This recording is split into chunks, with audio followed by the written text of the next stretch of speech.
and I think that would take care of a lot of the things that are happening. For me, it's not a strong suit. It's not something I like necessarily know how to do super well. And I think what I want to do and what I plan to do is I want to envision my company as if I have a store in my ideal location, and I want to visually picture what that looks like from beginning to end. So not only like the presence of the store, the clothing in the store, but the customer visiting the store. Good. Who they are, what they're wearing, who they're married to, what their husband's names, their children's names, their pets' names. Critical. Everything that defines that person. Because I think I went out trying to sell a line, and I think I need to go out selling a lifestyle. I think a lot of it is selling you, and that's your brand. Let's think about what brand is, because you're saying, Luigi, you're saying that you want a stronger brand. You see, and you know, that's not necessarily your skill, right?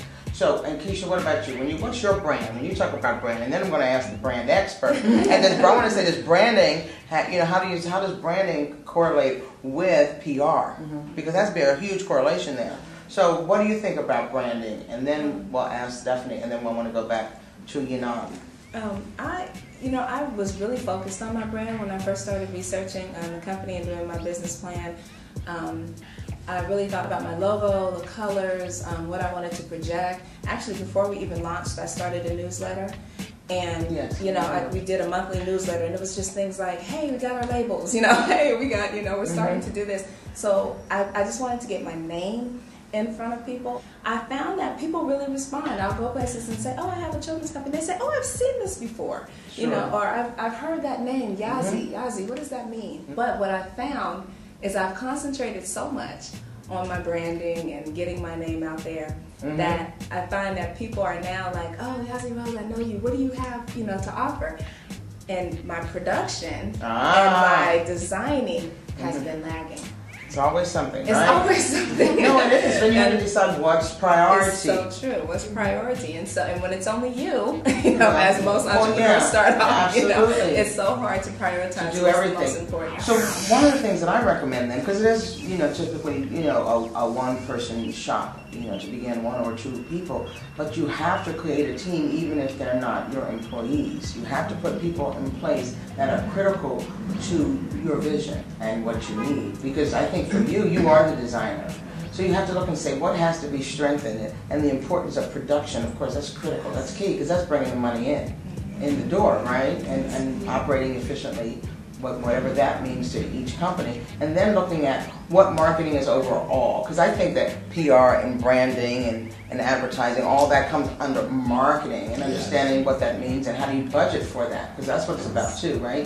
The budgeting for that, to say, okay, I can't do it all, but I need help in order to get things done. So that's one of the things that I recommend that everyone do, is look at what is it that you need, where do you need help, or the areas that you need help, even determining what your strengths are and what your weaknesses are as well, where you need help. And Stephanie, what is your brand? How would you describe your brand?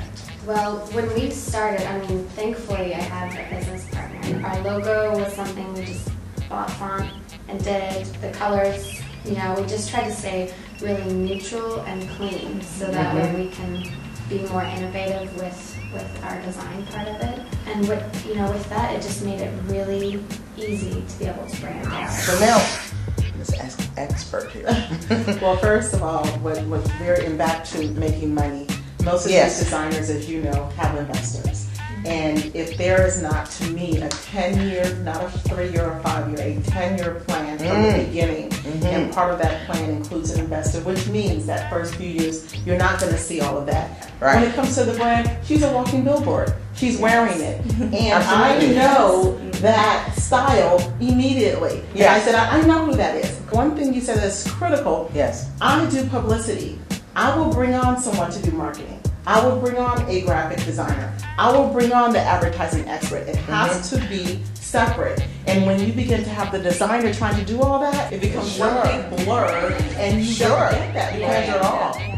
Have to bring in that individual person that who's an expert in branding. So what do you recommend when people come to you in the fashion industry and they say, like a Rita, that I need to strengthen my brand? What do you recommend?